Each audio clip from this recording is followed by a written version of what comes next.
Well. Good morning, everybody. I hope you can hear me. It looks like I got a green light on my microphone. And today I am going to be going live. And I'm just coming on to hang out with you guys and talk a little bit about my story.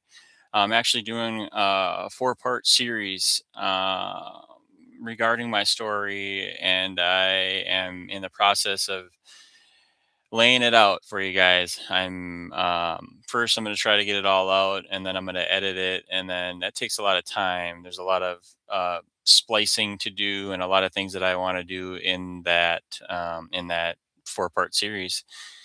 And basically, I'm trying to remember my story. I'm trying to relive my story again. I'm trying to get it down in for people to be inspired and for people to want to be inspired. For those who don't know my story, I've been there, I've done that, and it's brought me to where I am today. And a lot of the times when we share a story, I think we get to relive a little bit of what we've been through.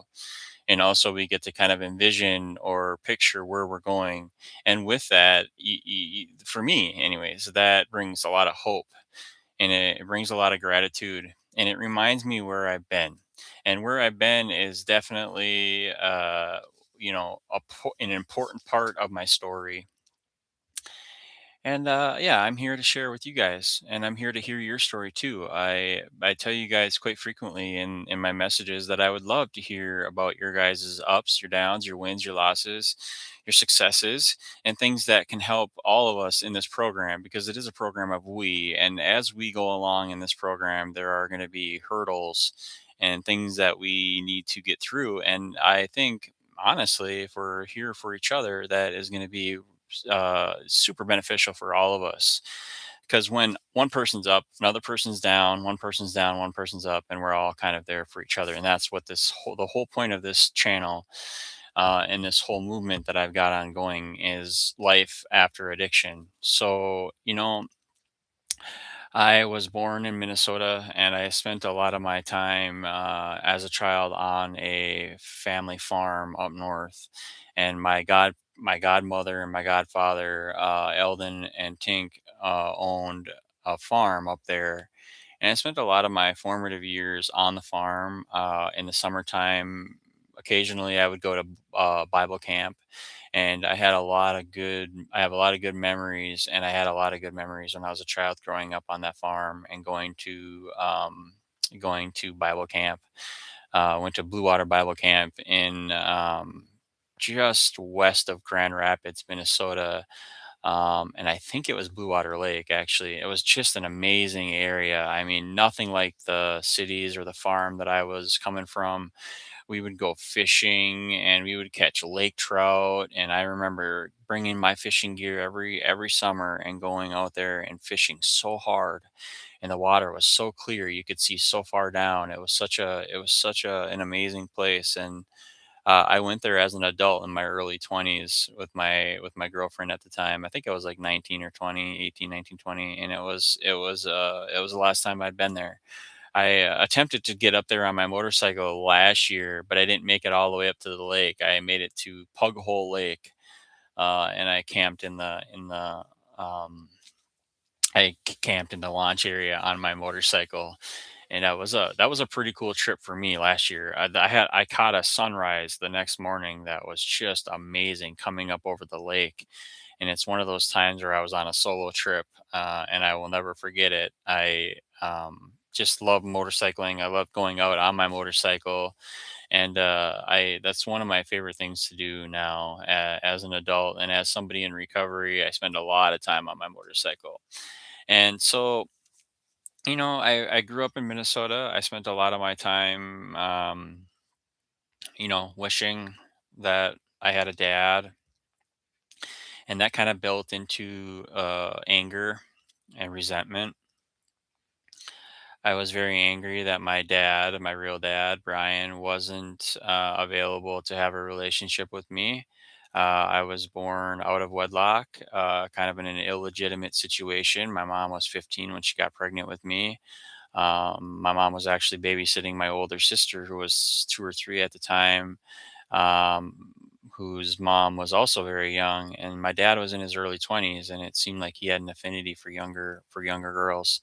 And now, this day and age, that is like obviously then it wasn't okay, but even more so now with the times changing and the way everything is now, like that just is not okay. Like if I found out anybody was sleeping with anybody underage, I would definitely have a problem with that. And I have a sore spot in my heart because of that. And so my mom was pretty young when she had me. She was 16 years old. And I'm not really sharing anything that nobody doesn't know, but my dad had four girls and one boy. I was the only boy. And so I have four sisters. My older sister Heidi is my half sister, who I just got reacquainted with, and I'm so thankful for her. She's a blessing in my life, and she's a bright spot. She's a ray of sunshine for me. I love her. And I also have an older sister named Shannon, and a younger sister named Tara, and a younger sister named Elizabeth. Shannon and Tara are adopted on my dad's side, and um, I believe they're adopted. I think, or maybe they're not my dad's kids, but they're one of my dad's wife's kids or something like that.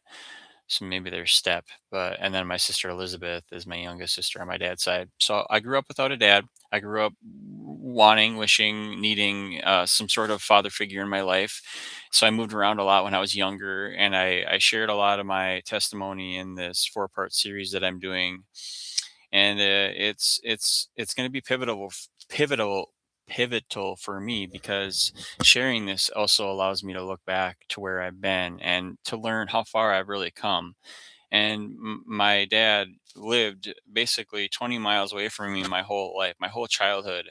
And I spent a lot of time trying to, find out what was going on there, why I didn't have a dad. And, my mom was seeing all these different people, boyfriends, and they weren't very savory characters. A lot of alcohol, a lot of drugs, a lot of partying, late nights, a lot of noise, a lot of loud music. I mean, geez, the 80s and 90s were like glam rock central. It's like hair band, it was like a hair band party every single day at these houses. And a couple of them were musicians. And I wasn't very inspired at the time, but now that I look back, I'm like, man, those guys had good taste in music, but bad taste in choices.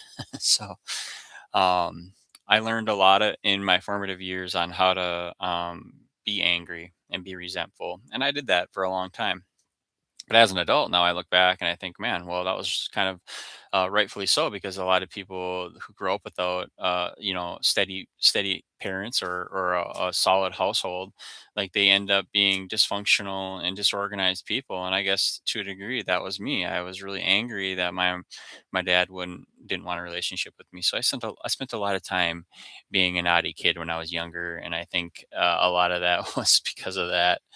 But I did move around quite a bit when I was younger. My mom had all kinds of different kind of boyfriends, a lot of over the road truckers, and a lot of people who were in the construction industry, and truckers and cabinet shop people, and this sort of thing. And I remember when I was younger, I would go spend the summers on the farm with my godparents, and I learned how to drive. I learned how to be self-sufficient. I would walk all the way into town in Warren, and I would go to the community pool and I would swim. And I just remember those days so much, and being on the farm and going to church on Sundays, and rolling the three-wheeler and going in the fields and picking rocks, and just bugging my godfather to take me fishing, and we would go fishing and we would spend all this time together.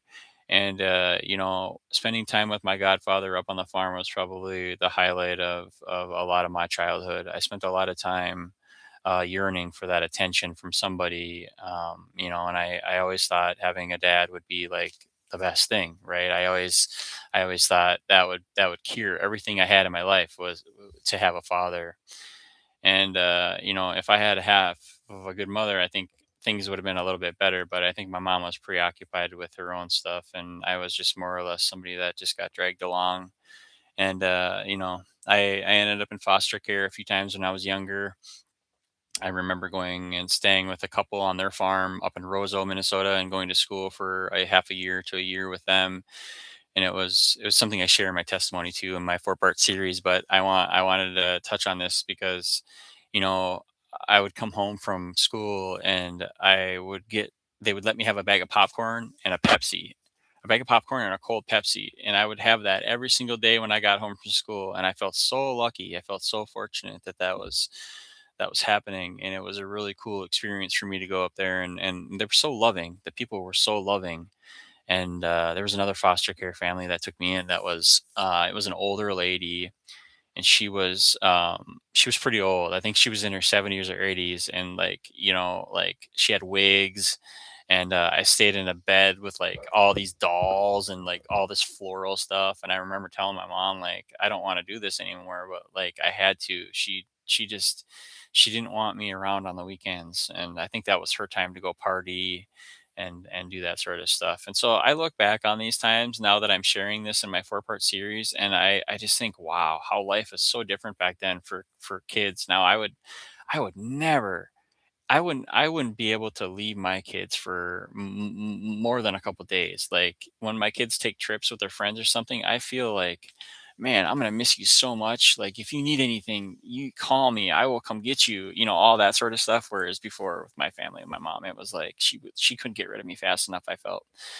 But I made friends everywhere I went, and I usually was a class clown. And I went through special ed as a kid because I was born with a cleft palate. And I know it's not really evident, but I did have a lip pediment, and I spent a lot of time having surgeries on my ears and on my ear, nose, and throat. And so I had really bad hearing. So I pretty much had a disability growing up, and my hearing was really bad, and I didn't have hearing aids or nothing like that. But I always related with the people who were the outcasts, the people who were the outliers, the people who had a disability or behavioral issue. That's where I fit in. And there was some really bad floods up on the farm one year, a couple years, and I remember volunteering, and I remember thinking the water was going to take us all out, and the water crested out, higher than the river, and we were doing sandbags, and we got stuck out on the farm. We were surrounded by water, and we got stuck out on the farm, and we had to like bake beans with like a torch. We had to cook beans with a torch, and we had hot dogs and venison and stuff like that. That was one of my earliest memories up there. And we also would have really bad snowstorms up there, so we would get locked in for days. And my mom and my godparents bought me this old Polaris Colt. I think it was like a 1973 Polaris Colt SS, like a 380. And I remember driving that thing, riding that thing everywhere. It was so much fun. I had a lot of fun doing that. And my mom had this boyfriend one time. I don't remember his name, but he had a 94 Super Sport, Polaris Super Sport, super fast, like way different than my Colt.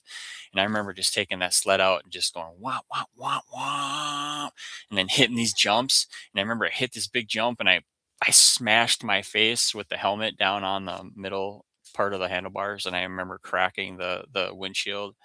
And I had to come up with this big elaborate story to tell them that I I almost hit a deer or something. I don't know. I don't remember the story I came up with, but it was just this big elaborate lie when I was out there just doing jumps, and taking the three wheeler out, the Honda Red.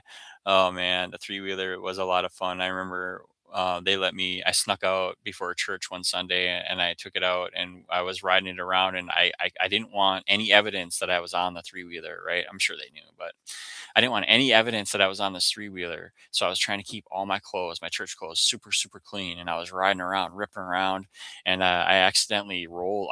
I rolled it, and so I just got mud, dirt from head to toe.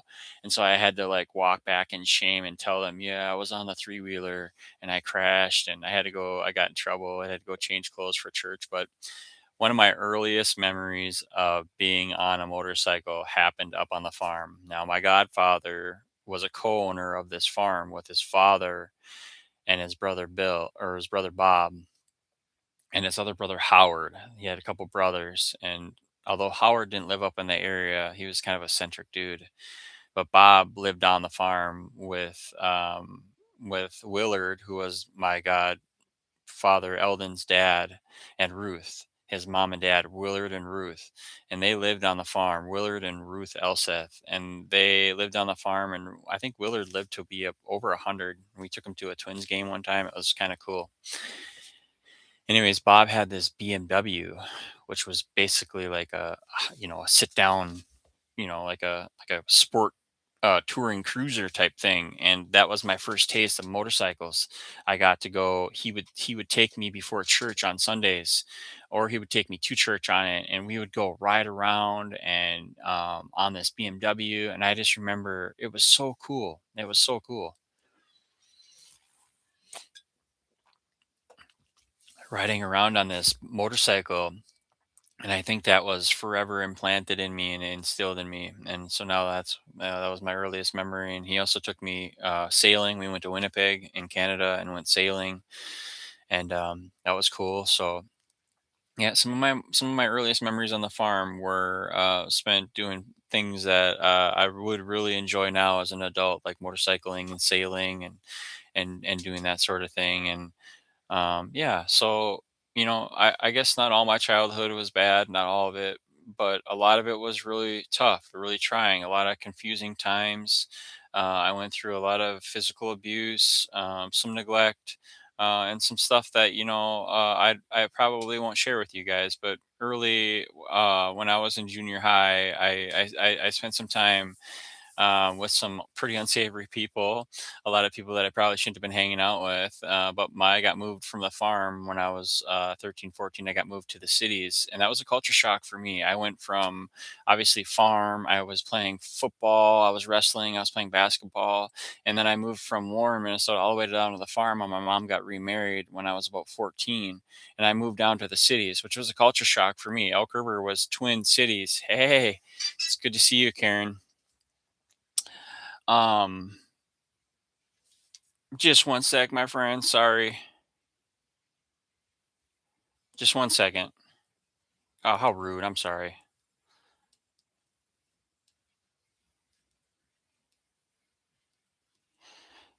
So I'm just sharing some of my testimony. I know this helps me relive some of the experiences that I've had, and it also helps other people, and it helps them realize that we're not alone in this.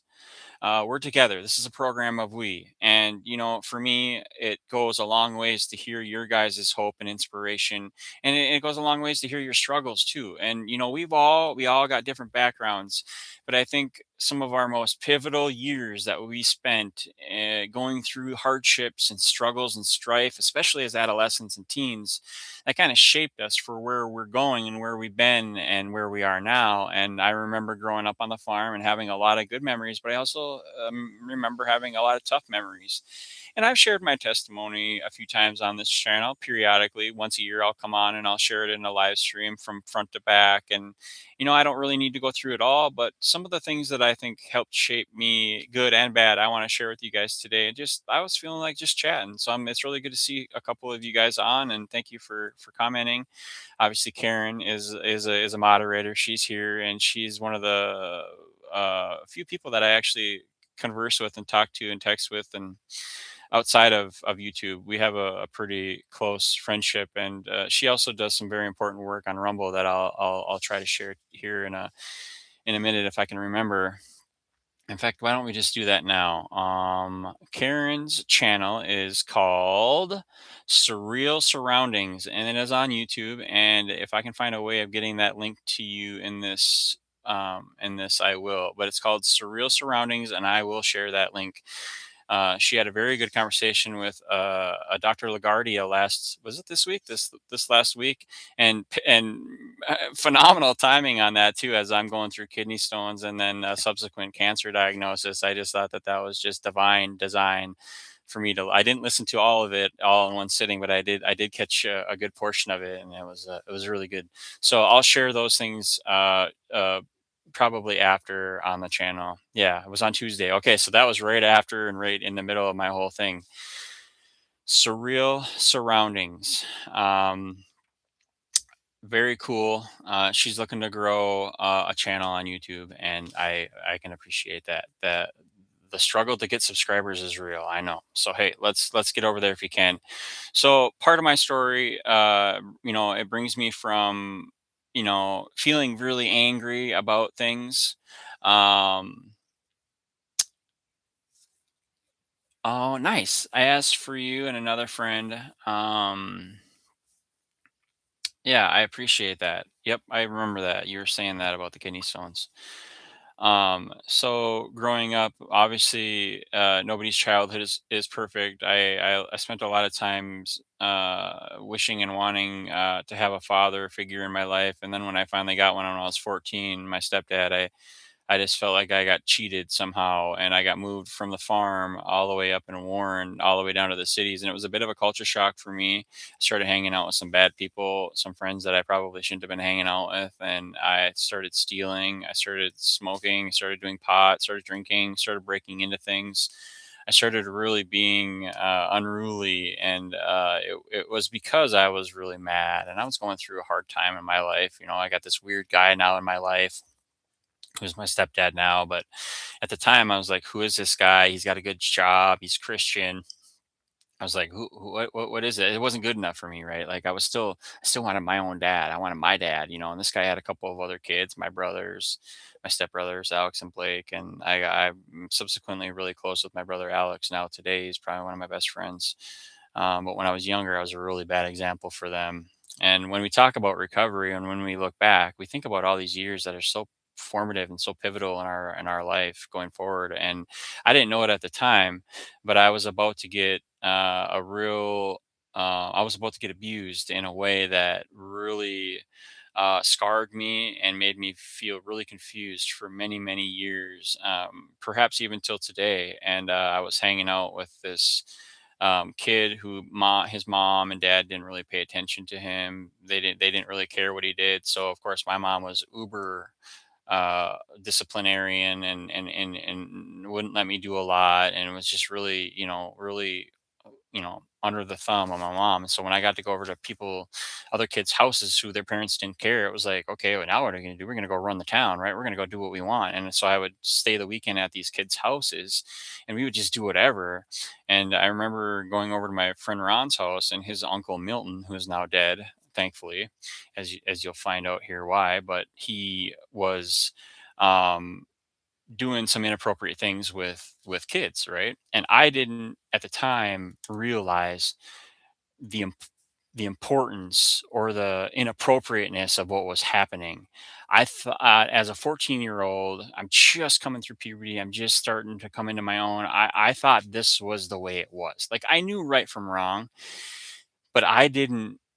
It was a very weird situation for me, and so this guy's uncle would throw on, pornography, and then he would be really inappropriate with me.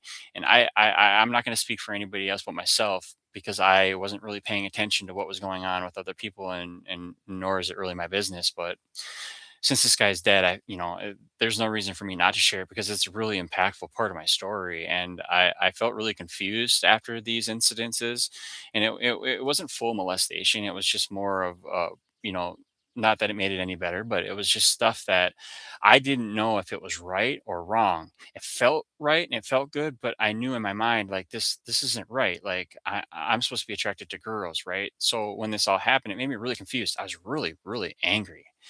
I got really angry after that, because I think I mentioned something to somebody and nobody believed me. And they're like, "Oh, yeah, whatever." Like, it was just like, when you're a kid and somebody says something that to you, that should be taken so seriously. And I know if anybody came to me and confided in me and something like that, I would be like on it, because I've experienced it, right? And I know it. And I think my alcohol use, my drug use, the feeling to want to escape, my unruly behavior, my behavioral issues, all started to really ramp up at around that time. And I think my mom and my stepdad were probably wondering, "What is up with this kid? Why are you so angry? Why are you acting out like this? Why are we having to deal with you like this?" And I think ultimately it was because of that. It was because of the abuse that I was experiencing. And it only happened a handful of times, but it was enough for me to realize that something was definitely wrong. And it really kind of it rewired things in my brain. And it's still today, I deal with it today. I go through, and I went through a lot of therapy, and I dealt with it in my therapy. But it's permanent damage that was done by somebody who was very careless and very irresponsible and very inappropriate, and obviously didn't care who and how it affected people. And so that's a big part of every person. Those incidences and trauma and drama and abuse and neglect are a huge part in people's stories. And I think, hiding it or not talking about it, or maybe being ashamed of it or guilty, is a huge feeling that allows people to not deal with it and share it, because it is a very shameful thing. You feel guilty, you feel like it's your fault, you feel like something is wrong with me, something is, like, and that's the way it was. And so a lot of times when I was using or drinking or doing drugs, I oftentimes would be using it to escape from the feelings of inadequacy, feeling not wanted, the confusion, and going through sexual abuse or physical abuse or neglect. It's just, it rewires you, it hardwires you in a certain way. And me as a 43-year-old today, I'm still dealing with the repercussions of that.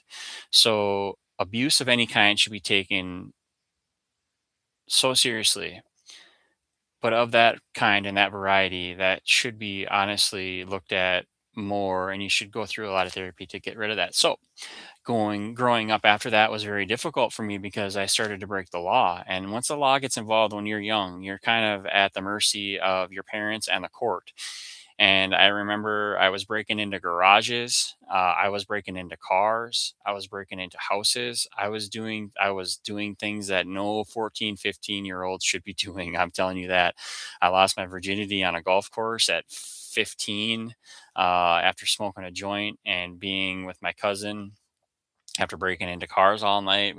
It was just a very just whirlwind of things going on. No 14. I mean, I have a 14-year-old in this house, and I couldn't imagine him doing just a fraction of the things that I was doing. And so that's why it's so scary raising kids, And I think my mom and my dad were more or less just turning a blind eye to a lot of the stuff. But I spent a lot of those times getting familiar with drugs like cannabis and alcohol. I started drinking pretty consistently when I was around 17, 18, when I got my own place. But, my parents tried to keep me under their thumb. They couldn't. I got sentenced to, on Super Bowl Sunday on 1998 or 1999, Super Bowl Sunday, I'm standing outside in the middle of winter in a pair of boxers. Completely soaking wet because my mom and my dad kicked me out of the house, because I was being unruly, and my dad had sprayed me with the hose in the kitchen. He'd sprayed me and I got all wet, and then I got booted out of the house, and the paddy wagon came and got me. It was like this square paddy wagon type thing that came and got me, and it brought me down to Hennepin County, which is in the way other end of the county, Minneapolis, of course. So I'm down there with a bunch of other kids, and I'm staying down there for a while. And Amy Klobuchar, who was a subsequent state senator here in Minnesota, was the Hennepin County DA at the time. And she sat across from me and my parents, and my parents says, "We don't know what to do. We can't control him. This kid's, whatever, whatever." And she said, "Well, I got a place for him." And so they sent me to the Wilson Center in Faribault, Minnesota, which was about an hour and a half south of the cities. And it was basically a behavioral center for adolescents. So I was there with all different kinds of people, girls and boys. It was co-ed, and I was just there. We would go to school during the day, and then I would get therapy. My parents would come down and see me, once or twice a month, and I was there for about a year. And even in there, you guys, I was doing things that I shouldn't have been doing. I was having sex with this girl named Tressa. I was skirting around. I think other people were cheeking pills, and we were taking the pills, Seroquel, and just, antidepressants, and, not really having any clue what I'm doing. I'm confused. I'm young. I'm not doing the therapy that they're saying I should do. The teachers aren't paying attention. I'm cutting myself. I ended up, I ended up cutting myself quite a few times, and I still have the scars to show for that. And mass confusion. And so they put me in the suicide wing when I really wasn't suicidal. I was just mad and angry, and I just wanted to release the tension. I didn't want to die. I mean, I didn't want to die. And I remember while I was in the suicide wing, Columbine happened. And things started to change after that, though. Like, even in the schools and everything, they started to take mental health more seriously.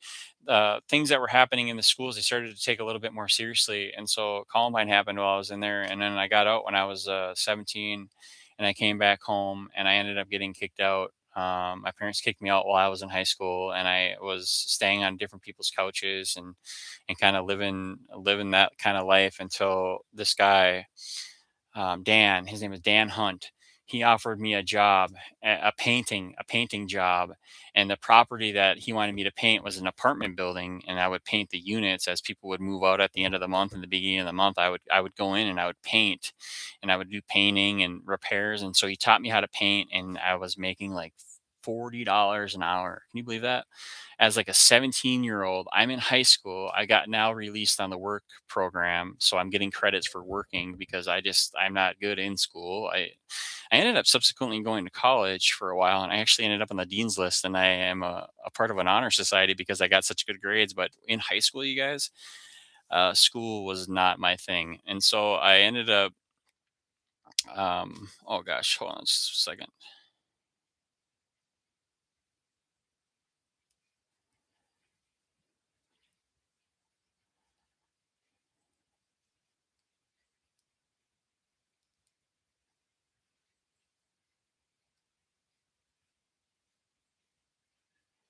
We were going through something here at the house.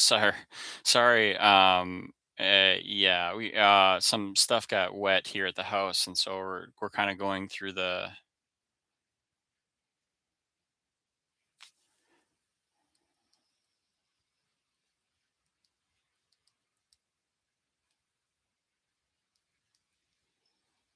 I apologize, you guys.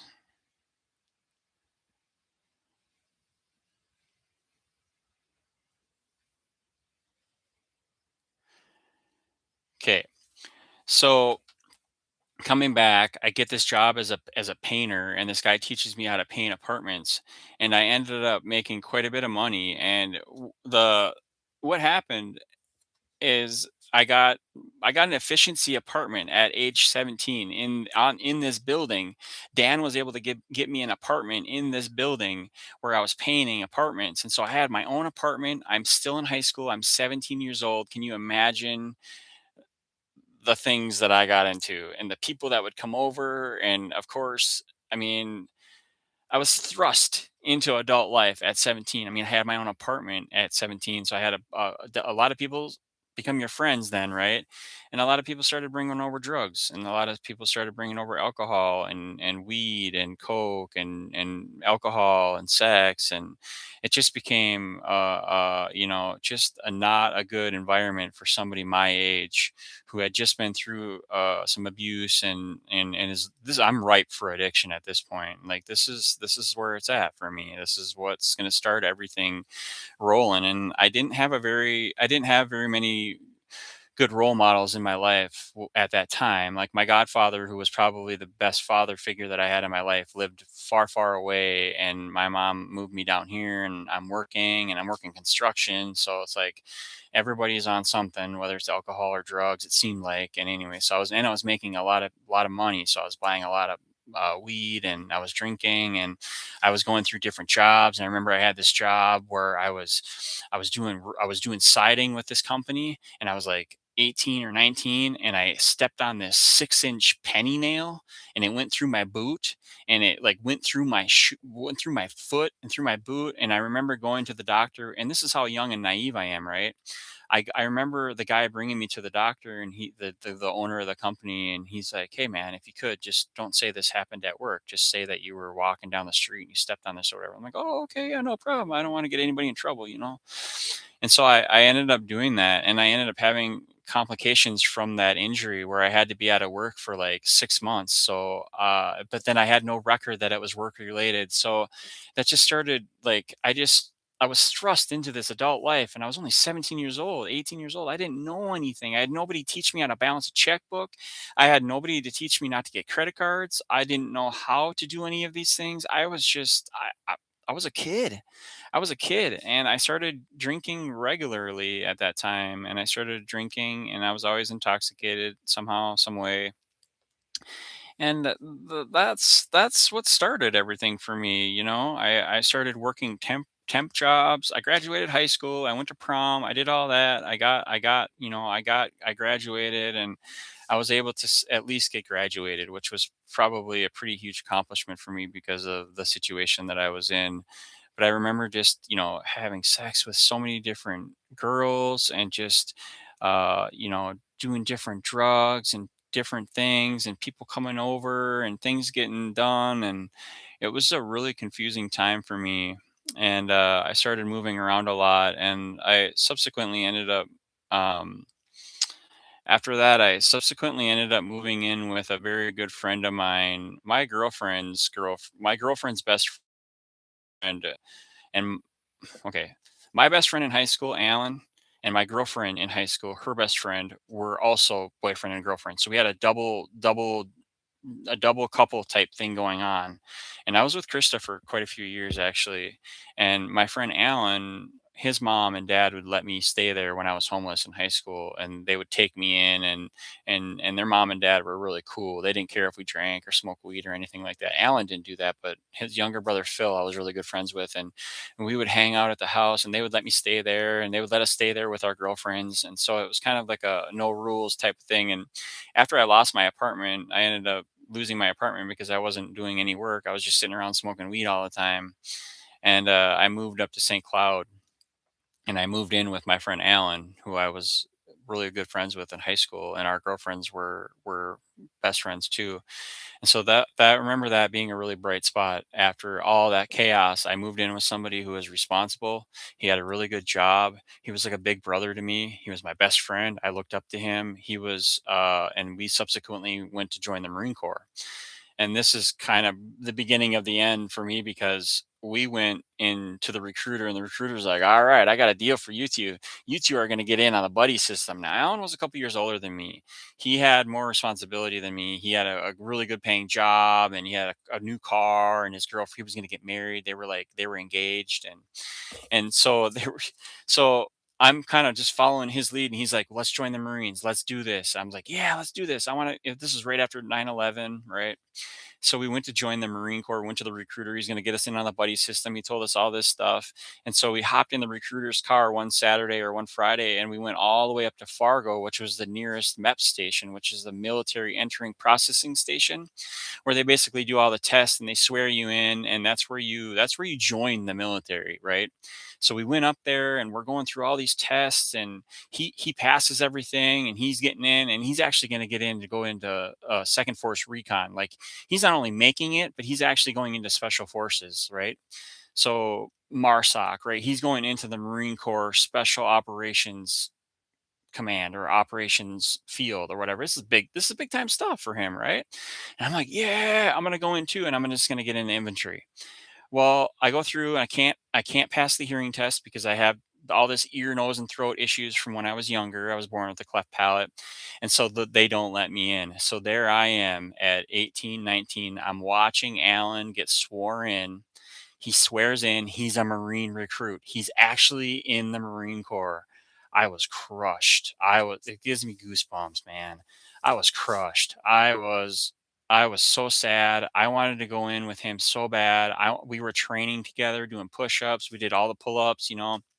I think he had to do like 25 or 50 pull-ups, 25 or 50 sit-ups, 10 dead hang pull-ups, and he had to run a mile in like a 7 mile minute or something like that. Something like that.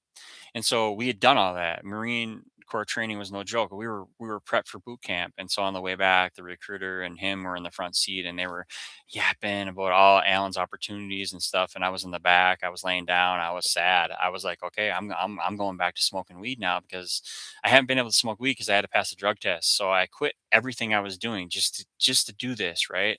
And I remember that clarity in my mind thinking, you know what, if I can't, if they're not going to let me in, I'm just going to go back to using drugs, and I'll just see what happens. Right. Well, that's when I really started using drugs because when I got back, Alan left for boot camp within about 3 months, and I was left with this two-bedroom apartment that I couldn't afford because I'm not working regularly. I think I had a temp job at this plastics factory in Clearwater, and I'm only making probably $10 an hour at the time, driving forklift and all that, and so I couldn't afford the apartment. So he ended up closing the apartment. I ended up having to move in with this old lady down the hall who was like in her 60s or 70s. I'm living on her couch. She's got two cats. We're smoking weed, and I'm just like, this is my life, right? Like I'm living with some weird old lady, and her name was Kathy. She wasn't really that weird, and she was old to me then, but being respectful now, she shared a lot with me about her life, and she was struggling too. She had two kids that wouldn't talk to her, who lived out in California, and they kind of disowned her, and she was kind of like a cat lady, and everybody kind of just looked down on her. But I found her to be really sweet. I would bring home weed, and we'd smoke weed, and we'd watch her soap operas and her westerns, and it was kind of a funny situation. Well, I stayed with her for about 6 months, and then I moved down the hall with this lady named Jenny, and she had a young boy. I don't remember his name, but she had a young kid, and he was rambunctious, and that was kind of my introduction to being around people with kids, right? Like, I later ended up getting a girlfriend who had a couple of kids, like young kids. Like, I'd never been around young kids before, so I ended up being like the surrogate father to these kids and these people, and I ended up learning a little bit of responsibility around along the way. But I was also doing drugs and stuff too, so I didn't stay with Jenny for too long, and I was working at this plastics factory, and then I ended up moving in with this neo-Nazi. And I've shared this before, and I'm not going to share any names, but I saw some stuff. I lived with this skinhead guy, and we started doing methamphetamine, started doing acid, started doing some pretty hardcore drugs that I hadn't seen or done up until that point. And once the hard drugs started getting played with and started getting experienced with, I remember some rather dark times. That was a really scary time for me, you guys. Living with somebody who had swastikas all over, tattoos, and was from a different world than I was from. And you got to remember, I'm naive, right? I'm naive. I'm basically an innocent type of person, right? I'm not running and gunning yet, and I'm not doing nothing like that. And I just came from, kind of being like a stepfather to some kid, and then now I'm thrust into this other situation where I'm always on guard, I'm always paranoid, I'm always living on edge, wondering if this guy's going to hurt me, and that sort of thing. And so, you know I did all that, and it was really tough because I was living in this dark, dingy, wet basement. The guy had threatened me a little bit, and I think maybe he was joking, but we ended up doing acid, and my whole perspective started to change because here it is, a young, impressionable mind, and I'm doing acid. And I don't know if you guys have ever done that sort of drug, but these psychedelics are very powerful drugs. And we were watching like movies, horror movies. They were watching like Evil Dead and all these other like movies that were really, really dark. And it was a really scary time in my life. And I gotta say, one of the times that my mom did come through for me in my life was around that same time. I was recovering on the weekend, obviously hungover, and I heard a knock on the door, and it was my mom. My mom had found me because I wasn't talking to her. I said, "Screw you, screw the whole family situation. I don't want anything to do with anybody. Just leave me alone. I'm obviously doing meth and other things that were making me a little bit more antisocial than usual." And she showed up one Saturday and said, "You got to change your life. I found you." One of her good friends from church. We rented the house from her dad, one of her good friends from church. So they were able to, through the grapevine, find out where I was. And my mom came out and said, "You gotta change your life." And so shortly after that, I seen some things that had happened out in that area that these other cats were involved with. And one of the guys' name was Evil, and he was missing an eye because he got hit in the face with a crowbar. And these are the people I'm hanging out with. These are the people I'm doing drugs with. These are the people I'm laying my head down, and they're right in the room above me. And I don't know if they're gonna do something to me because I've seen stuff done to other people.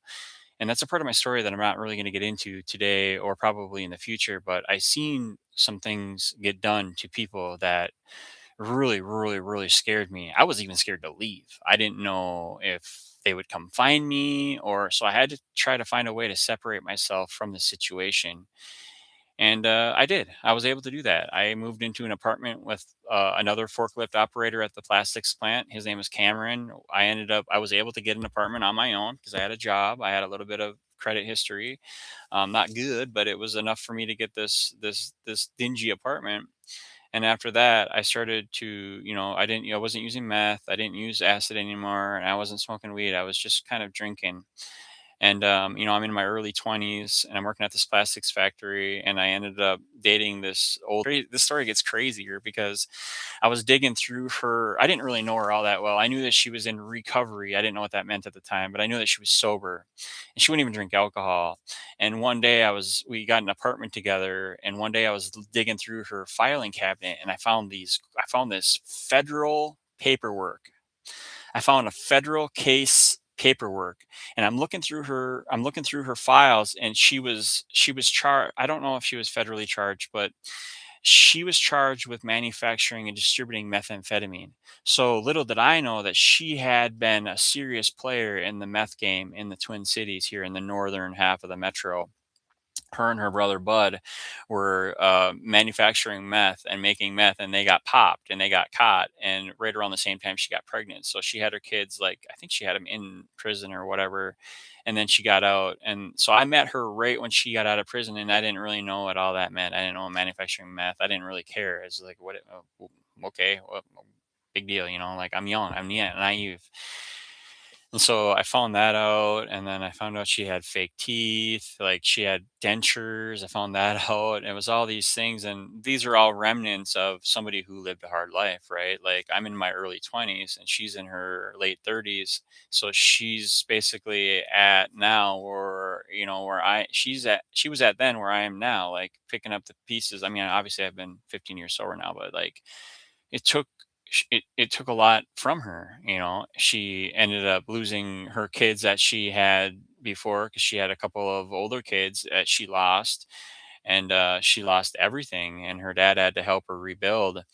And one of the things her dad would have us over, and I found this little bottle of pills in her dad's medicine cabinet downstairs, and that was my introduction to the opiate world. That was my introduction to one of the worst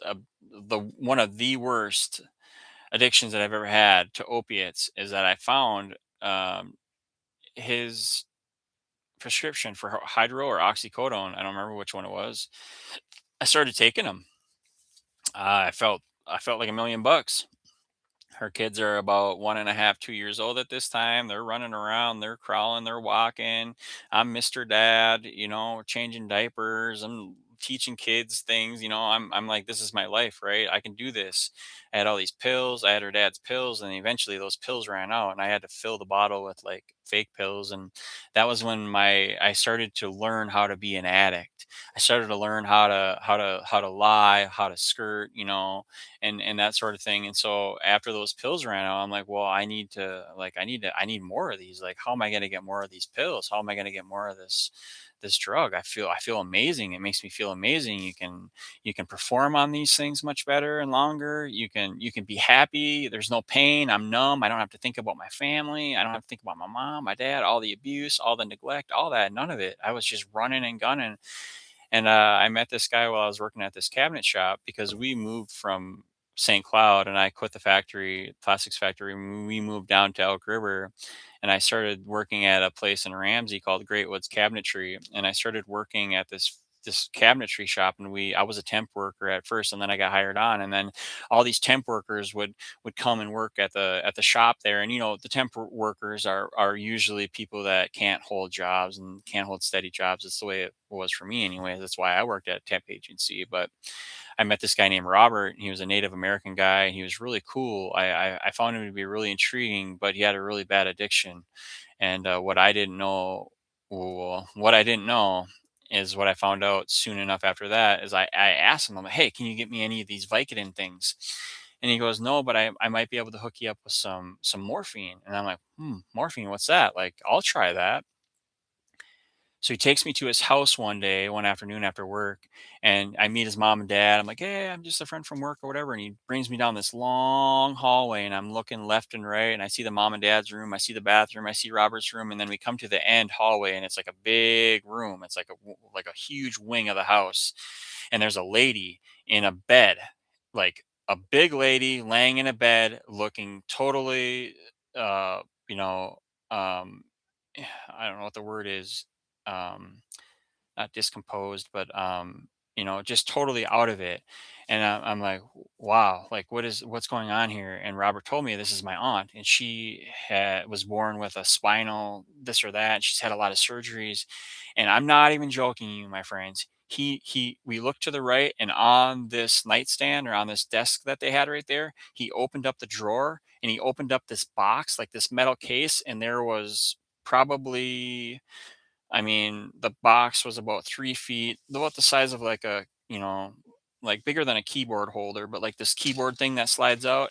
It was about 3 feet by 2 feet, and there were pill bottles in every spot in there. And he goes, I'm gonna have you try these morphine pills." And so he handed me, I think it was like a purple pill or something.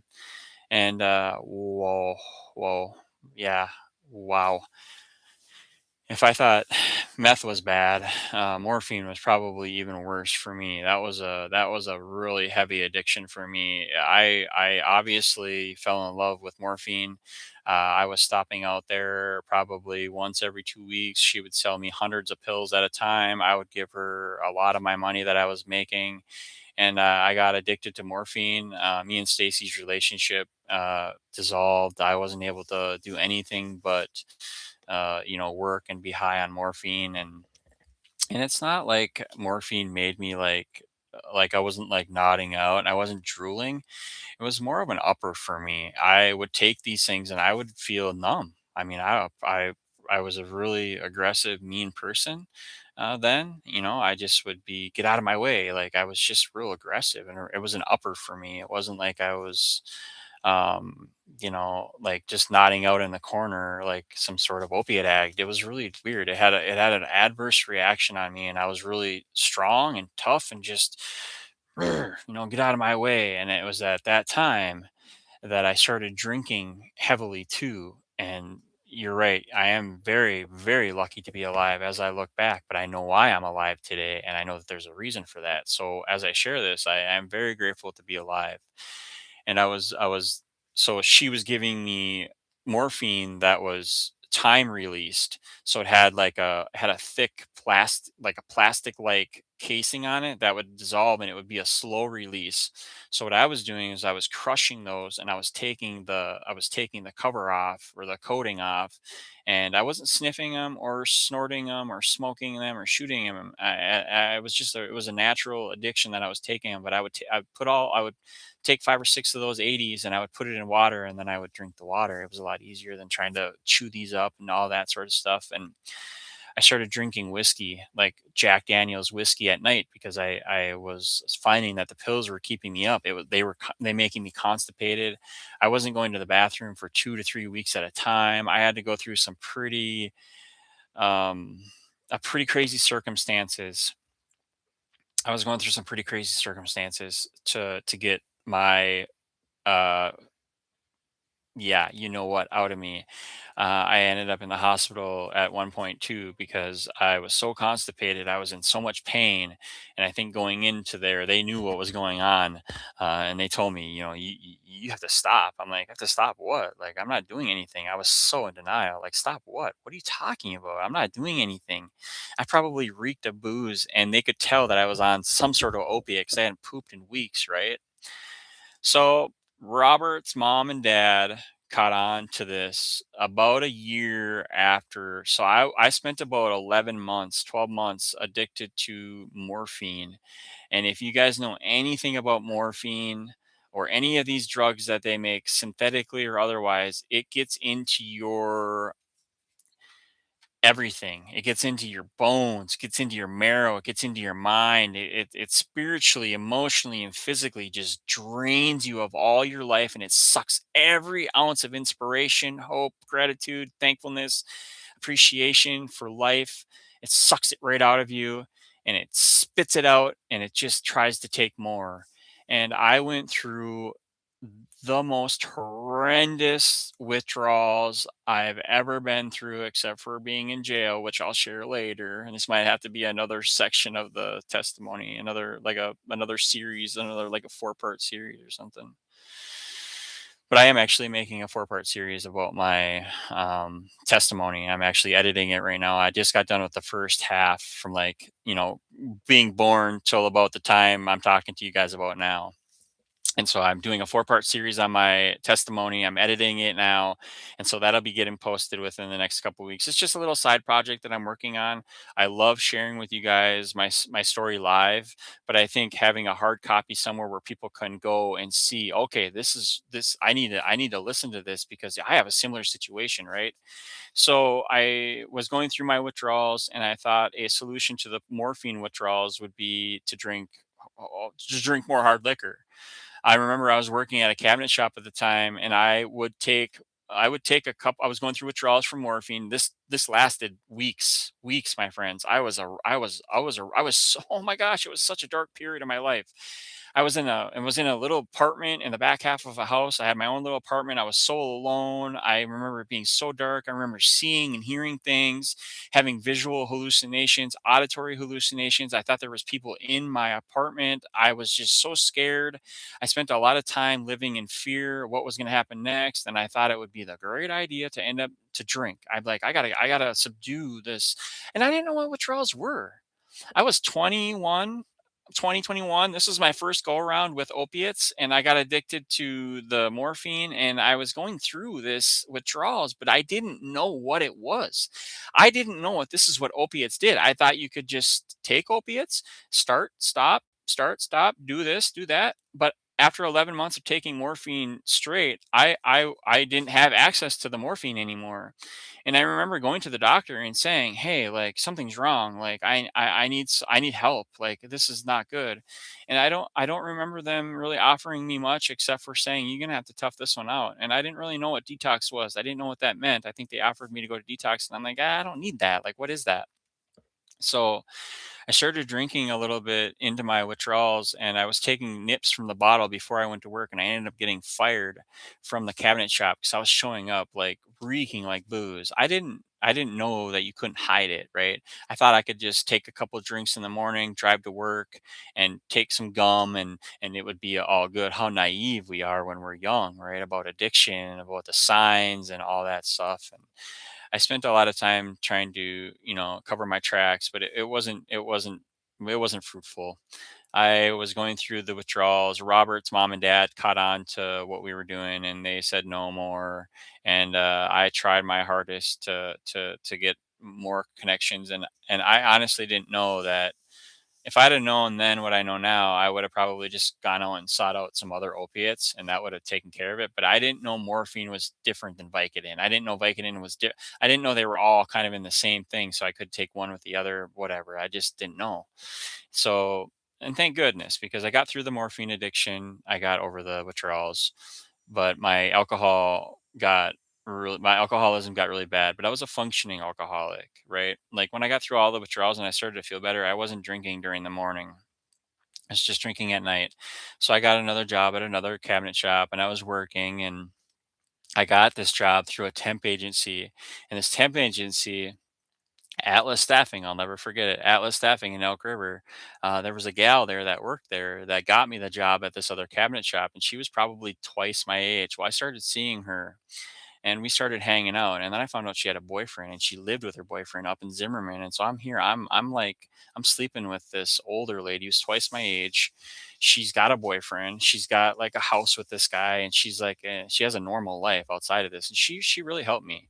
She helped me realize that what I was doing was not good for myself, and she helped me stop drinking as much as I was drinking. And I had a lot of fun with this person. We did have a lot of sexual relations, and there was a lot of things that we were doing that was new to me. And she was a lot older, and I did I felt really comfortable with her. She would let me drive her nice car, and we would go hang out. We would go to the bars, and we'd, I don't know. It was kind of a funky deal for me.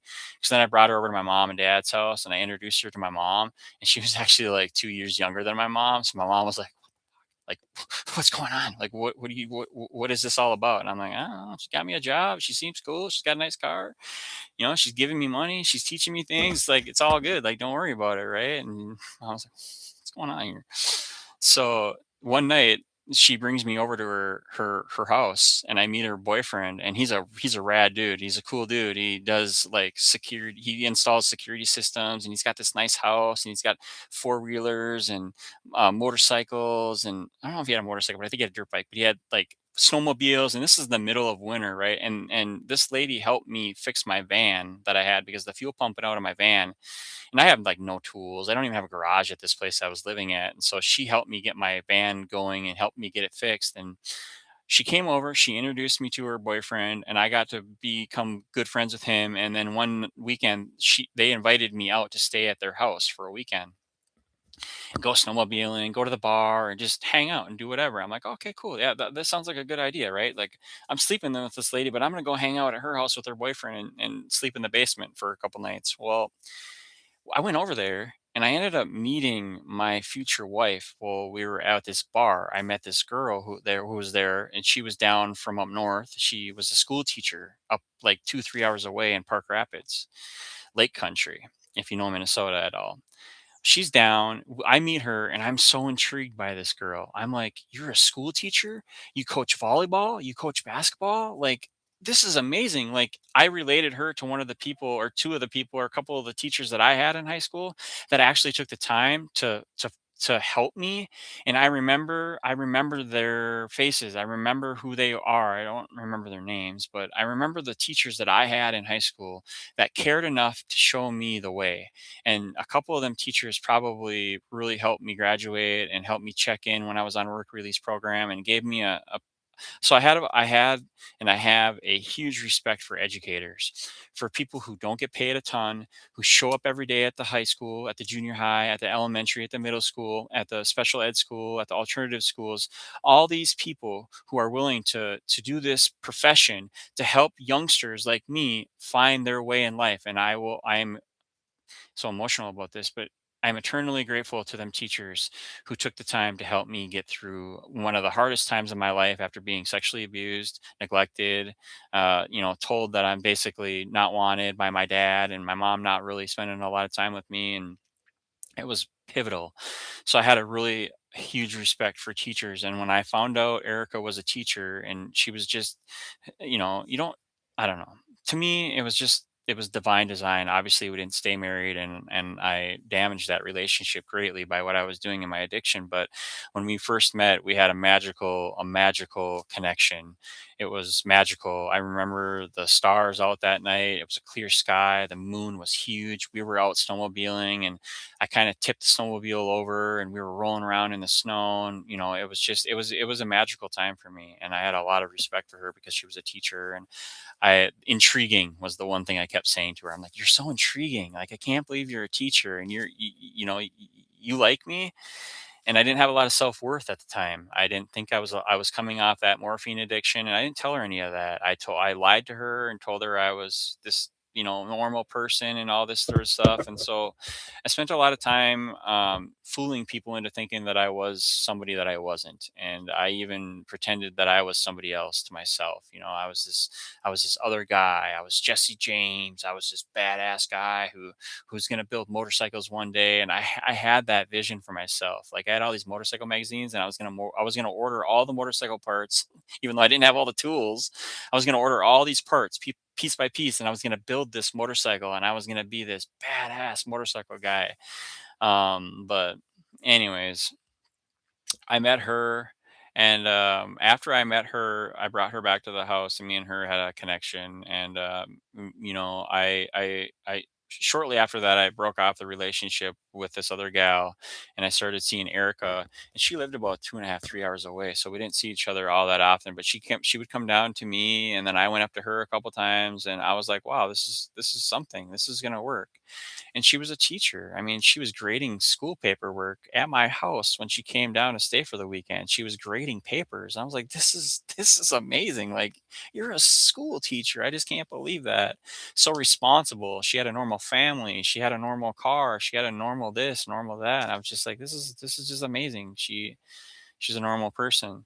So I kind of attached myself to Erica, and I say that in you know I kind of attached myself to her, and we formed this relationship, and I ended up moving from that little apartment that I had, and I ended up moving up with her. And at that point, I'm a couple years, I'm a year or two into being sober from morphine. I thought that that was just something that I went through. I went through it. I didn't go doctor shopping. I didn't really go around and try to do the pills anymore. I was just drinking, and even that had slowed down for me a little bit. I think I was in a really safe place at that point in my early 20s. I think I was 22, 21, 22, 23, probably 22, 23.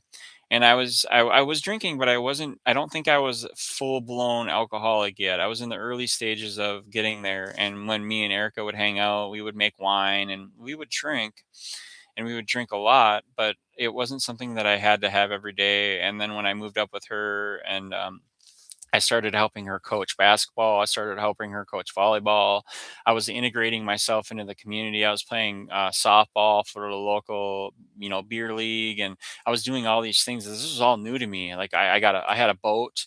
We had a house on a river. We were thinking about getting married. We were gonna get married, and one summer I was playing softball, and I went in for practice, and I ended up taking a huge swing at this ball, and my knee dislocates, and that is the beginning of the end of my everything at that point. Everything was pretty much good up until that point. I got put in the hospital. I was there for, I think I left in the next morning, so I was there overnight. It was a really bad injury to my knee, and I was there and I left. And you know what they gave me when I left? They gave me a bottle full of hydrocodone, the same exact pills that were in Stacy's dad's medicine cabinet that I had taken 4 years prior, 3 years prior. So now having that knowledge of what these are going to do, like I thought, this is yes. Like not only not knowing what this was going to do, I ended up starting to take those pills again. And it made me feel I felt like $1 million. I was a new person. I babied my knee, and I had my knee get better. And around this same time, I tried to get into the army. I know, right? Left turn, hard left here. But at the same time, I was inspired to join the army. And I started looking around at different recruiters because my friend Chris had gone into the Army National Guard. And I was like, you know what? I think I'm going to try that. So I started researching. I started rehabbing my knee. I started getting better. I was still taking these pills. And so I'm all jacked up. I'm all inspired. I'm all encouraged. I'm like a new person, right? So I contact my uncle, who was a state senator at the time, or was in the state senate at the time in Minnesota, Leroy Stumpf. He was his district is way up north, but he was in the Senate nonetheless. And so I got a hold of him. I said, "Hey, I'm your long lost nephew. You probably know my dad, Brian, and yada yada yada. Here's my story. Here's what I want to do. Here's where I want to go." And he gave me a congressional letter of recommendation to join the Army National Guard. So even though I tried to join the Marine Corps a couple years earlier, you can retry to join, right? And you can start over. So knowing all the stuff that I knew from MEPS after trying to join the Marine Corps, I knew that I had to get waivers. I knew that I had to improve my hearing. I knew that I had to try to hide the fact that I had surgery or somehow. And so I had all these plans, and I got this a congressional letter of recommendation. Can you believe that? I got that letter, and that was my ticket into the National Guard, because I thought that my wife's a teacher. If I got into the army, if I got into the National Guard, this is my life, right?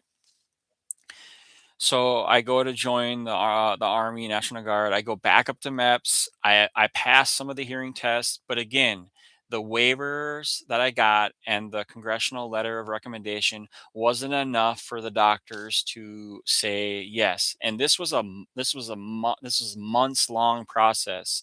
It's not like I went up there one day and they said no. It's like I had to keep submitting paperwork. I had to keep submitting waivers. I had to keep trying to convince them to let me in because obviously the Marine Corps is a couple notches up above the Guard. So the Marine Corps just flat out said, no, we can't let you in. And I was going to try all these other branches, but I got mixed up in addiction, right? Because Alan left. I was bummed out. I started doing meth. I started doing hardcore drugs. But here I am. I'm better now, right? So I tried to join the guard and they said no, and that was another kick in the shorts. I felt very, I just wanted to serve my country and I was very proud of that. I was all Team America. And of course I had my best friend Chris from high school and my best friend Alan from high school. Both were in the arm. We're both in one was in the Marine Corps and one was in the Army. And so when they would come back and they would be in uniform, they would be, I just got done doing this. I'm doing this kind of training. I just did this operation. And Alan couldn't say much because he was in the Second Force Recon, but it was really cool because he was going to Afghanistan. He was going to all these places. And then Chris went to Iraq. And I'm like, I want to go. I want to go. I want to serve my country. I want to go and do this. But it wasn't in the cards. And so I fell into a little bit of a deep depression after that. I started doctor shopping. And you guys, I hit up so many different doctors and so many different clinics and so many different systems: Centracare, North Memorial, Alina, Fairview, Mercy. I was going all over the state of Minnesota and trying to get pills because I was a full blown addict at this time.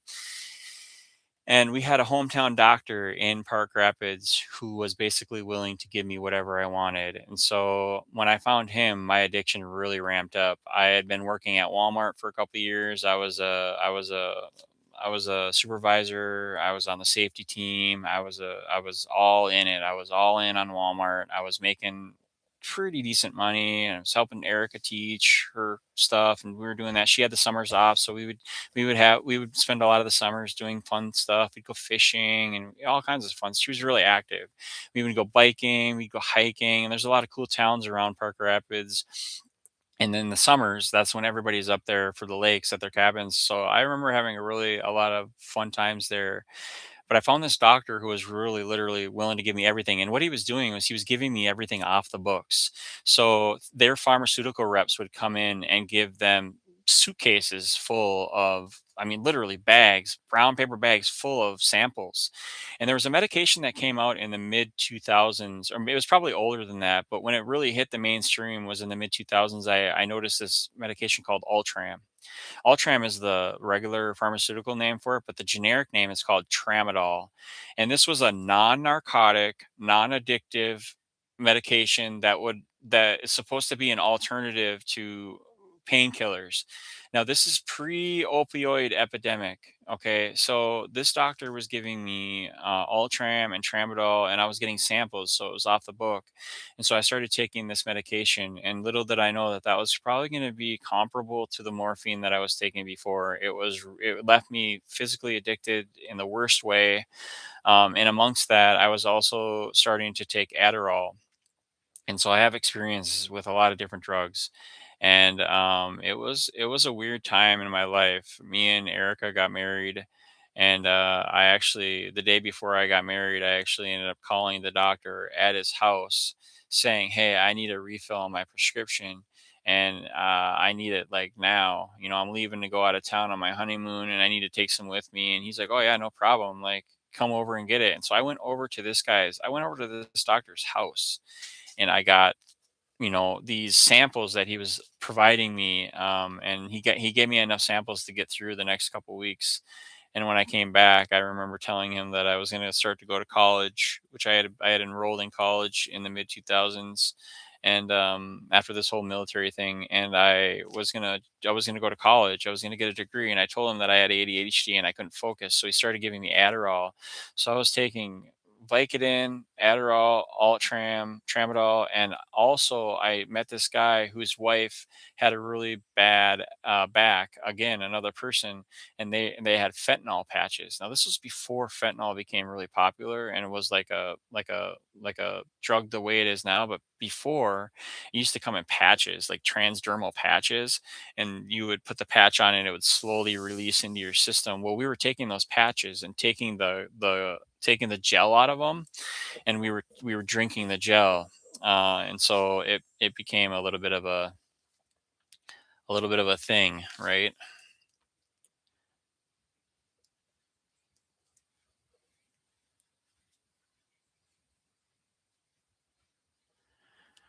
So that's kind of, that's about an hour and 15 minutes of my testimony. I mean, I'm not going to leave you hanging there quite yet, but it was a wild ride. The mid 2000s, before the opioid epidemic really got swinging. And you got to remember, in these clinical systems, none of the systems are connected, right? There is no pharmacy reporting system quite yet. There is the Each pharmacy isn't really communicating with each other through a system. Sure, pharmacy would contact pharmacy to pharmacy and check on things, but if you're in a small town and you're in a small town home mom and pop pharmacy, or you're in a mom and pop clinic system, they're not doing their due diligence about all that. So I was literally going around and going, and I remember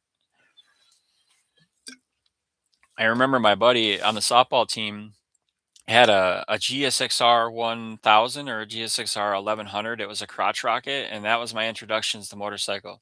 He let me borrow that motorcycle. I would take that motorcycle, drive from Park Rapids all the way down to the cities, doctor shop, get my prescription, fill my prescription down here, and then I would drive all the way back up. And that started to be really troublesome for me because I got pulled over a couple times. I lost my license. I was driving without a license, and I was driving without insurance. It was the early stages of what addiction brings, right? And so this all started to culminate into me starting to be really rough around the edges. I remember, borrowing things from people and pawning them. I remember stealing, not a lot, but just little things, and cheating the system and lying and doctor shopping and trying to get people to believe my plight, and the fact that I never got my knee surgically repaired. So every time I needed pills or I needed to go through or get anything for my addiction, I would simply take a piece of paper, I would take a pencil, and I would take the pencil and I would shade the paper with the lead, and then I would take that paper and I would put the lead on my skin and I would rub it in, and it would look like my skin was bruised. So I would go into the doctor and I would continue to tell them that I'm re-injuring my knee. And after a while, I started to play it out. I started to figure out, like, I need a geographical change.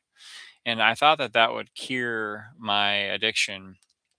I thought that would, anyways. I thought that that would help me take care of my addiction. And so I had Erica and myself. We moved from Park Rapids, and we moved all the way down to the cities to where she could teach high school at this charter school in the area in Elk River. And we moved from Park Rapids, where we had owned a house, and we ended up renting out our house, and the renters ended up trashing the house. And so we ended up getting foreclosed on because we couldn't sell it because it was trashed. I'm in the middle of a really bad alcohol and painkiller addiction, and we're moved to the cities now, and I'm driving around without a license. Well, one day I got arrested, and I got arrested in Hennepin County, and this state trooper brought me down to Hennepin County and put me in jail for driving after revocation. And this guy was in jail with me, and got to talking, and he asked me if I had ever done heroin before, and I said no, I'd never done it. And he goes, well, it's a lot better than what you're doing, and it's a lot better than doctor shopping and trying to get all these pills. So unfortunately, that's the next stage in my addiction, is a heroin. And I linked up with this guy after I got out of jail. I'm still married to Erica. She has no idea what I'm doing, what's going on, how bad my addiction's gotten. I'm pretty well at hiding it, but she can tell obviously because I went down to treatment in Florida for a couple months in Miami in around 2008. I went down to Miami for treatment and I stayed there for a month, got clean, and then I did another outpatient for a month. And they wanted me to do an extended outpatient in Miami. And I said, no, like I can't stay away from home for 3, 4, 5, 6 months at a time. Like I need to get back home. I live in Minnesota, right? And this is in Miami. So I'm in treatment in Miami. I'm doing treatment. It all went well. I got clean. I'm no longer on opiates or alcohol, and Erica picked me up from the airport and I come back up to Minnesota, and the very next day I'm doing pills again. I found a pill inside our Equinox on the ground that I must have dropped, and I'm off to the races again. This is 2008, 2009, and that's the beginning of the end for me because getting back into addiction at that stage, I picked up right where I left off. I started drinking again. I started doing narcotics again. I started doing opiates again. And I started doctor shopping again. And when that all started to dry up, I really got desperate.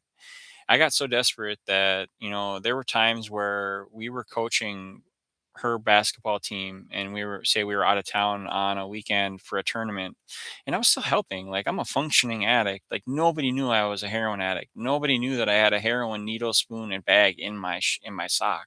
Nobody knew that. Maybe some people had an inkling, but this was before the opioid epidemic really hit this country hard, and Oxycontin came on the scene and all that. And so this is all pre that. Right now everybody knows now and can see the warning signs and stuff like that, but I was pretty good at hiding it. I was a pretty good closet user.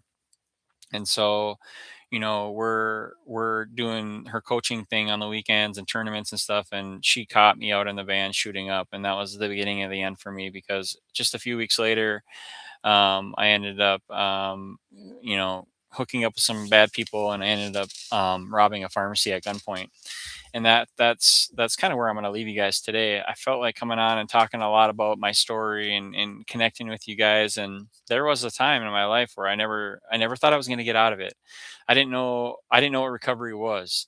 I didn't know what true recovery was. I knew what abstinence was and I knew what getting sober meant, but I didn't know what working a recovery program meant for me. And let me tell you, when I got put into jail after robbing that pharmacy, I was hurting for certain. I was on alcohol, I was shooting meth, I was shooting heroin, and I was taking prescription pain pills. And robbing a pharmacy at gunpoint, I got a lot of drugs, and I was involved in some pretty nefarious activity.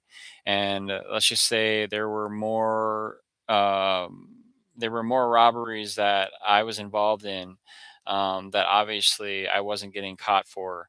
So I had a good amount of Oxycontin. I had a good amount of, uh, I had every drug that you could think of: speed, opiates, benzos, and I also got a lot of money from them robberies too. So I was running pretty hard there for a minute, and it caught up with me. The cops came to my house, the SWAT team came to my house, and they got me, and I got put in jail. And that was the same exact time that Erica was like, "Okay, I'm done.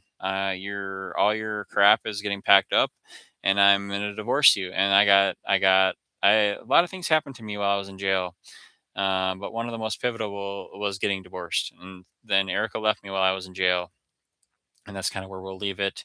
I did get bailed out, and I did get a treatment, and that's where my new life starts because now I have a beautiful son who's 14 years old. I'm almost 15 years sober. I got 8 more days. I'll be 15 years clean from that lifestyle and from the drugs that I used to do. So I'm very thankful for that. I'm very grateful to be alive. And Karen is right. She hit it on the head. I am very, very lucky to be alive, and I'm not going to waste one day of that time, because you know what? I think other people have been through same or similar situations and haven't come out of it unscathed. And I think people like to hear a success story, but people also like to know how to succeed and how to make that, their lives a success story. And it took a lot of hard work, a lot of divine intervention, and a lot of accountability for me. There was no way that I was ever going to be able to come off of alcohol, heroin, meth, and prescription pain pills on my own. So jail was literally the only thing that I saw that could have helped me in that moment. I needed to go through that, and I needed to, and I did, and I got through it. I'm alive. I'm still here, right? Unfortunately, I did continue to drink after that, but I did put down the drugs, and it was a life changing moment for me. So we'll wrap this up just with a little recovery talk, and we'll go another 5 minutes or so and make it an even hour and a half. But I am thankful and I'm grateful to be here today. And the only reason I'm here today is because I practice a program of recovery, right? Not only abstinence, not only sobriety, but recovering from what I've been through before that made me want to use all those times, that made me want to chase the high, chase the girls, to chase this, chase that. Because if we don't work that recovery program or actually stay abstinent and do something with our lives after we get sober, then we're just kind of waiting for that to come back into our lives. So we actually have to recover, right? Recover. It's a word that we're going to use quite frequently when you talk about life after addiction, because if we don't recover from what we were initially going through that made us use in the first place, we're not going to come out unscathed. We're going to keep going back, and we're going to keep using the things that numbed us because we don't know how to heal from that, right? So my sister Heidi loves something that I say in my videos, and it's try to build a life that you don't have to escape from, right? We spent all these years and all these times drinking and using drugs and using sex and using people and using all these things to try to escape from our pain. But could you imagine a life that you don't have to escape from? That's my life today. That's my life now. That's why I'm here on a Sunday at 1:30 in the afternoon trying to relay to you guys that there is hope out here. There is inspiration, right?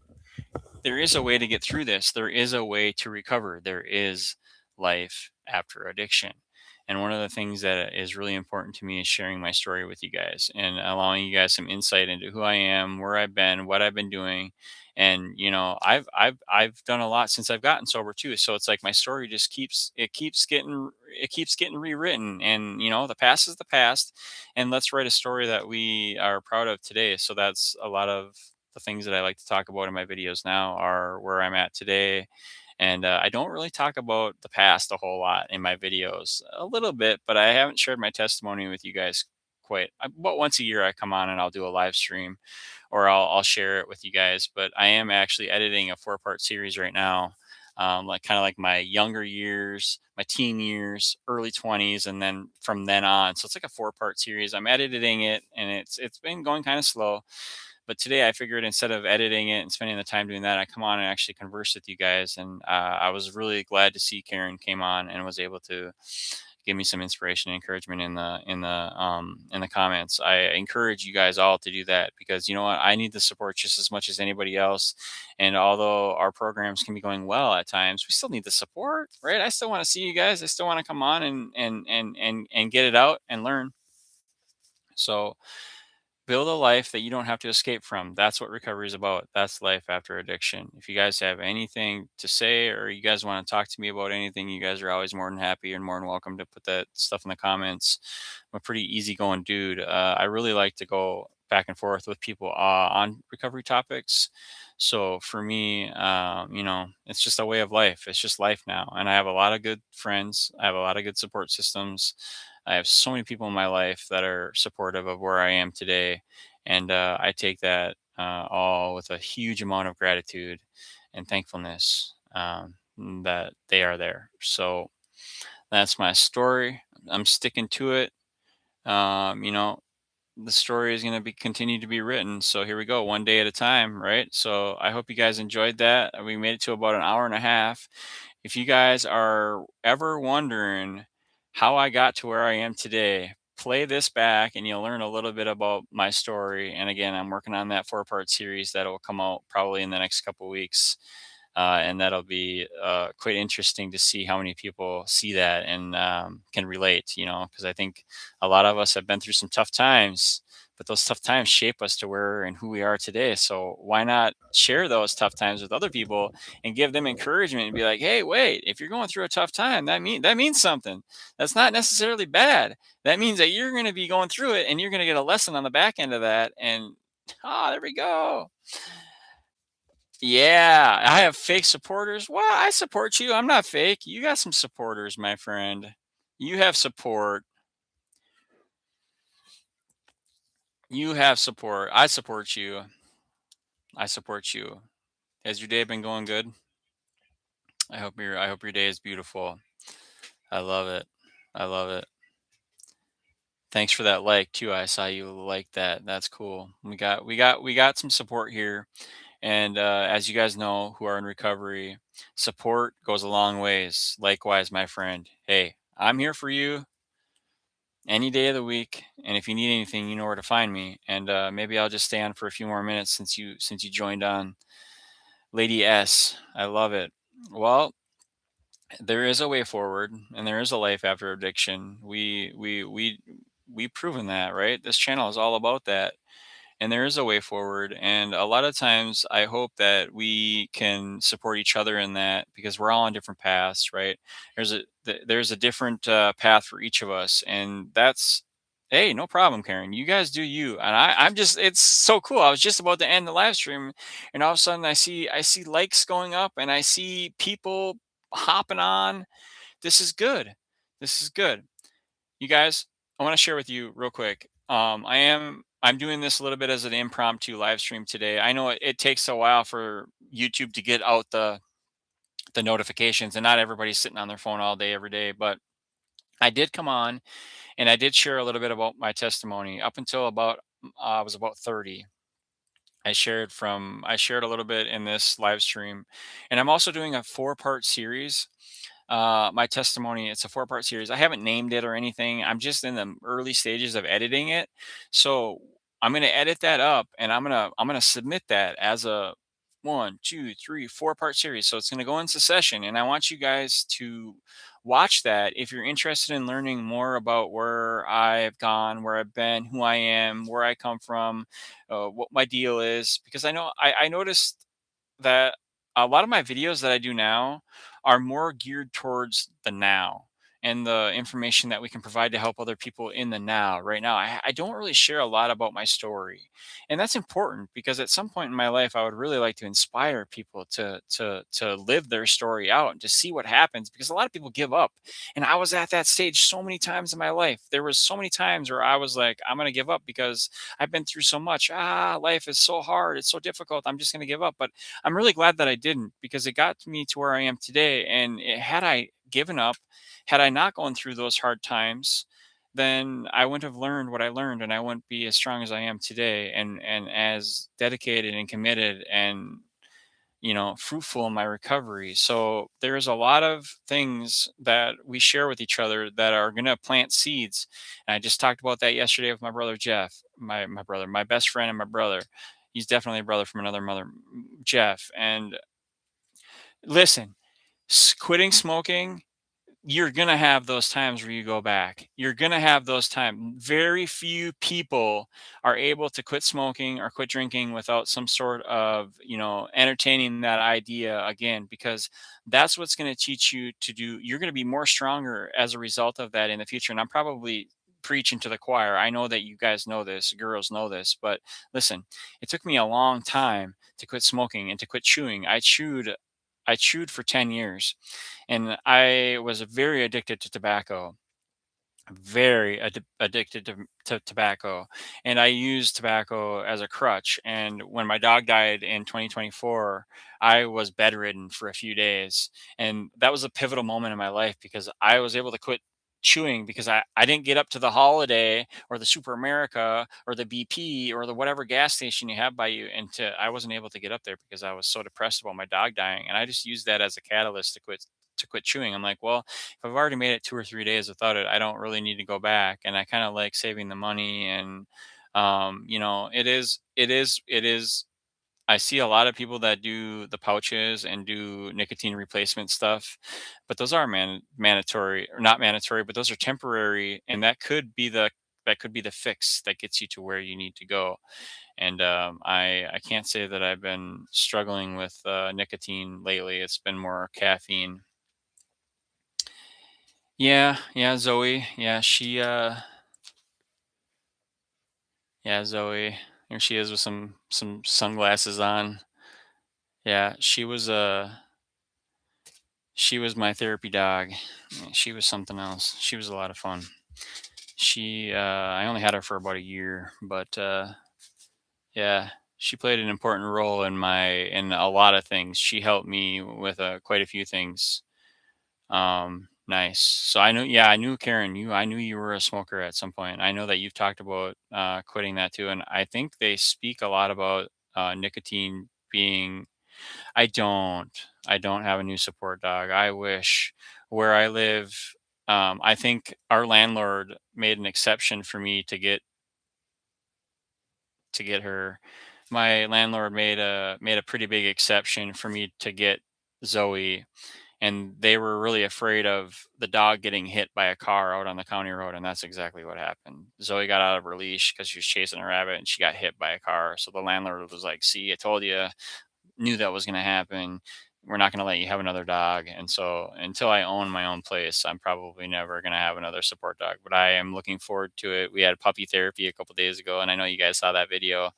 Those were golden doodles. They're about 4 weeks old, and oh man, they're just precious. Those are really good therapy animals as well. Yeah, I agree, and I can't wait till I live in a place that would be allowing of that. It would be really, that would be really helpful for me. I'd really love that to have that. But what I was saying about the nicotine was that I've heard that that's probably one of the hardest things that people can kick. So I would encourage you to be easy on yourself. Okay, that's not a hard thing to quit, and that's not an easy thing to quit, as you probably know. But self-talk is critical. So when you're talking to yourself about these things, it's you can do it. You're strong enough. You are enough. You got this. One day at a time, one cigarette at a time. I don't know. However, you break it down with yourself, stay clear and intentional about the positivity that you're bringing into your life, because that's what manifests that, right? Because if we think negative, that's what's going to happen. You're going to manifest negativities. But if you're thinking positive, even though as hard as it is, it's much easier to be negative with ourselves than positive. But I'm telling you, over time, which I know you girls probably know, that the more you practice that, the more positive you are with yourself. It becomes second nature. It becomes something, it's muscle memory, and your mind and your body and spiritually, you're going to thank yourself for doing that. And stay strong, my friend. Stay strong. And your health is so important, especially these days with all the other stuff that we're getting bombarded with, and all the heavy metals in the air and all the stuff they put in the drinks and the water and the plastics. And so, looking at quitting nicotine is really important, because I think all the healthier you're going to be as a result of that. And that's just one step. You're getting one stage, one step closer to being a healthier person. And that makes me happy, because then you're around longer. And we need you, Lady S. We need you around. That's what's important. She says, I have a rabbit dog. Go to the shelter and read to the dogs in the meantime. That's a very good idea. I could definitely see myself doing that. Thank you, Lefty. I guess I smoke when I want and use the replacement tools in the interim. And but yes, it's a goal. Amen. Yes, it is. And Karen says, I didn't start smoking until I was in AA meetings and had quit drinking. Everyone was smoking, so I started. How stupid is that? I smoked about 7 or 8 years, but I was definitely addicted, and I'm going to get a lung scan. Those are all great ideas, and I will second that, Karen. That the program is ripe with people who are still hanging on to those addictions, and we spoke about that. No judgments. Well, but me and Jeff talked about that yesterday, about how at some point we recover from the things that we were using, right? Like I feel recovered from my alcohol addiction, and obviously there's always a chance, and people have different opinions on this, and I really respect that. But there's always a chance I could go back, but I feel recovered from my alcohol addiction, from my meth addiction. I have no desire, no impulse. I have nothing like that that makes me. I don't fantasize about it. In fact, it's repulsive to me. I find it to be a little just repulsive. And so I feel like I've recovered from certain drugs and certain stages and certain addictions in my life, but I still carry the addiction template in my life. I still am very easily addicted. I get easily addicted to things. I have that addictive personality, whether it's sugar. Sugar is a big one. Don't get going on that, because sugar is probably one of the worst drugs that keeps people addicted and unhealthy. And the amount of sugar that is in things now is just, it's outrageous. So I think a lot of us think of addiction as only being to drugs, right? Or only being to this or to that. But sugar is a drug. Caffeine is a drug. Alcohol is a drug. A lot of these people don't realize that in society, and they think that they're going to be healthy by by still consuming this amount of stuff. And for me, I found that I needed to cut a lot of that out of my life, which I haven't. I still eat a lot of sugar. I still drink a pop a day. I'm trying to get better at that, but it's really hard. Like right now I have chocolate covered raisins, right? So I'm not perfect. I get it. I probably shouldn't be eating those at 8, 9 o'clock at night. But I'm still hanging on to some things, and my addiction template is present in my life. But thankfully, I've been able to quit, alcohol, cannabis, Suboxone, drugs. I mean, heroin, meth, all those have been far, far away. And prescription pills and all that sort of stuff made me really lose my zeal and zest for life. And I realized I was just a shell. I was a zombie of who I was. And I don't desire that for anybody. And that's why we're here. That's why we make these messages. That's why I make the videos. That's why I pour my heart out to you guys, to you girls, and I show everybody that there is life after addiction. So don't give up. Your win could be coming right around the corner. You don't know. Try to build a life that you don't have to escape from, and then you're good. Like life is hard sometimes, and that's what you're going to go through. And no doubt, we got to pay bills, we got to raise our kids, we got to love our loved ones, we got to be supportive, we got to go to a job, we got to do these things. But can you imagine doing all those things sober and away and free and clear from these things that just drag us down into the depths of depression, despair, anxiety? I remember so many times being so anxious that I needed to drink alcohol, waking up in the morning and drinking alcohol just to feel okay. Like, oh, I do not miss those days at all. And I guess that's similar to like smoking a cigarette, or, putting in a chew, or, you know, taking a pill, or, just trying to feel better. And I still have that template in me. Like, I still feel like sometimes I need a coffee, or I need a this, or I need a pop, but I think it's my brain tricking me into thinking that I need it, and I'm still hanging on to the last bastions of addiction. And I don't, I don't know. I don't know what the future holds. I don't know if I'll ever be free and clear of the addiction template. But today I feel recovered from a lot of the things that I used to do. So Lady S says he's a maniac outside and escaped a lot. He catches me slipping, but always comes back. I like, oh, that's sweet. I hope so. I hope so. Yeah, Zoe, she was a wild dog. She was a shepherd.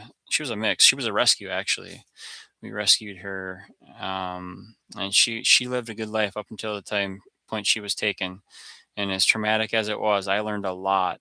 I learned a lot when that dog was taken from me. I learned a lot. I was going through a lot at that time too, and I learned a lot. I learned a lot about grieving, and a lot about how God uses things, people, places, and things as ways of reminding us of how fragile life is, how temporary things can be, and how to not take things for granted. Because I feel like had I known she was going to get taken, I would have spent so much more time with her, and I would have taken her to the dog park 3 times a day instead of two, and I would have done all these other things. But she was a good dog, and she was my first real adult dog. So I'm a little, iffy about getting another one, but I need to be in the right place at the right time. And this definitely isn't the place. I'm kind of smushed in the basement here. So in a nutshell, cokes in moderation is part of life. Yeah, right. Yeah.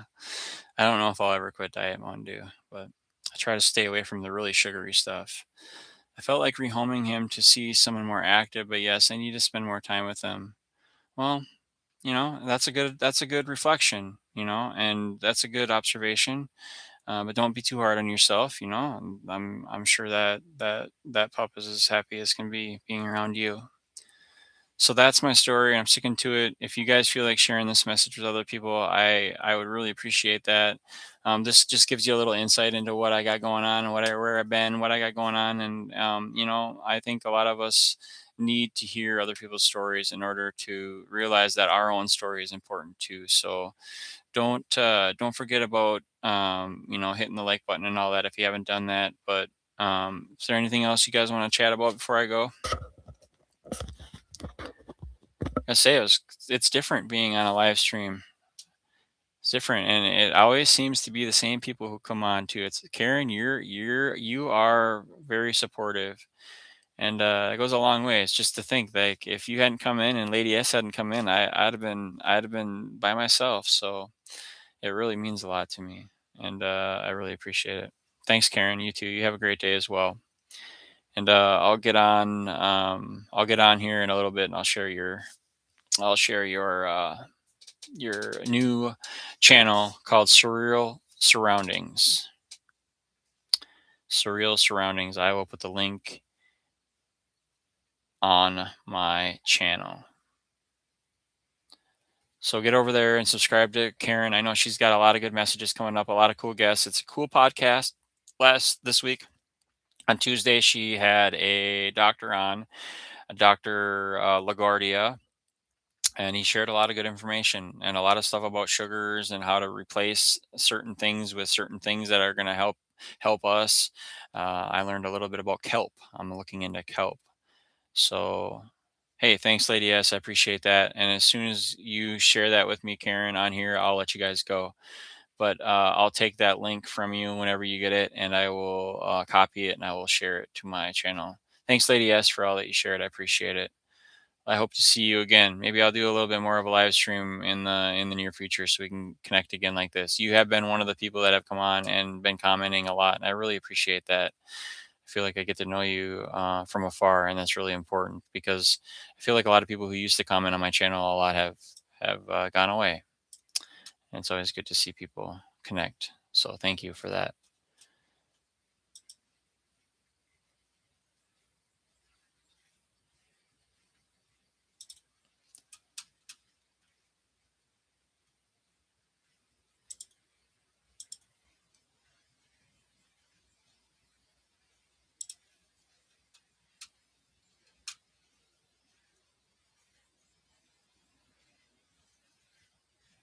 Don't be too hard on yourself about the smoking either. Take everything in stages. There is no perfect or right way to do addiction, right? Obviously, there's a right way, but with addiction, you really got to be.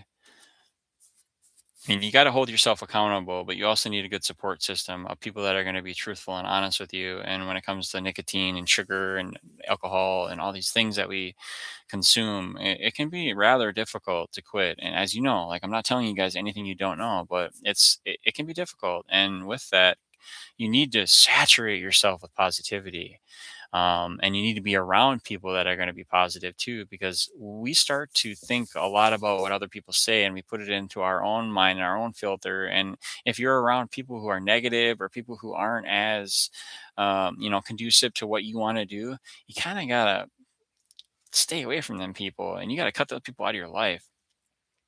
And then people might be loved ones, they might be really good friends, but you might just have to say to yourself or them and be like, hey, like, I love you and I love that you support me sometimes, but like I need unconditional support. Like I can't be around you when you're telling me I can't do this and I shouldn't do this and you can't, couldn't, and wouldn't. All that. It's like people need to be fed positivity in order to succeed. And if it's not coming from us, we need it from other people, right? So meetings are a good place to find positivity. And I know they have Nicotine Anonymous. I'm not sure if that's something you really want to do, but like, listen, yes, it will. Absolutely. There. Okay. So there's, all right. Cool. You switched to the, okay. Okay. So let's, I was hoping you would just, could you, I don't know if I can leave. Hold on. I'll be right back. I got this. I can do this. I got another tab open. So I will go over here and I will go to Surreal Surroundings, which I should be sub to. Yes, there you are. Wow, you got 161 views on that video with Dr. LaGuardia. That's cool. I like that. So you already got 46 subscribers. Wow. I think I was your second subscriber. Okay, so let's share this channel. How do I do that? More share channel. Share channel. Share channel, and I will copy that link. Okay. So let's do this. Let's throw this link. Hey, no problem. You've supported my channel in so many different ways. I have no issue helping anybody get their channel off the ground. And I humbly say that it's like I don't have much going on here, but if there is any way we can get people over to something that might help them in and out of recovery, that's important. Because I think, I mean, we both know that you're in recovery and that you spend a lot of time in the program, but that doesn't necessarily pigeonhole you into, one sort of channel or the other. I've really liked the fact that you were sharing what you were sharing the other day, and that's going to help a lot of people in and out of recovery. So I would do that. I would love to do that. That would be cool. Yeah, let's do it. You just kind of shoot me. Let's see. Tuesdays are pretty much open. I think my daughter starts traveling soccer, fall soccer, in the end of August. So if we could do that sooner than later, I would be cool with that. I have lots to share. I have lots going on. I have lots of insights and feedback and all that. You know that. So yeah, let's do that. Just text me some possible dates and 8:30 Eastern time. So is that 7:30 my time? Okay, yeah, just text me and we'll figure out. Text or call me and we'll figure out. You got my number, so we'll do it that way. And that way we can yeah. I like it. Good. Thank you, sister. Appreciate you. All right, you guys. That is going to conclude today's live stream. I know it was about 2 hours. I got some stuff I got to do here at home. And I will let you guys go. It's good to see you guys. Remember, one day at a time, and allow yourself to make some mistakes while you're trying that Lady S with the smoking. Nobody's perfect. You're going to get there. If you need anything, reach out. Love you guys.